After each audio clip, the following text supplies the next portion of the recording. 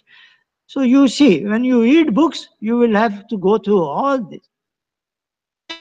Today, near accurate kayak knowledge is near extinct. It's not that you pick up any book and you say, I know all this.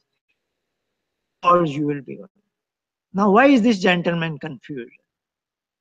So much of confusion because there are two words that sound similar. Chitta, this is chitta. Patanjali is using chitta, which is one component of mind. Similar sounding word chit, that means consciousness.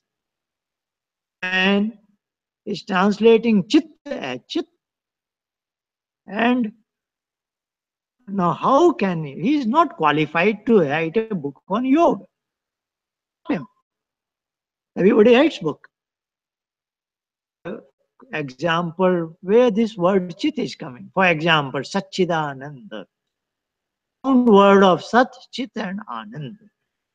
Sat means ever existent, Chit means consciousness, blissful. So Chit means consciousness, but Chitta doesn't mean consciousness. Chitta means my mind is it not? Particularly a component of mind. And this gentleman translates like this. So these are the problems. So wish you all the best. That concludes my 3 sessions on Tanme Manashu Sankalpamastu according to the YajurVeda, 34th chapter, first 6 mantras, what is the human mind. Thank you all for your going back to the webinar room. Thank you all for your attention. See you sometime later.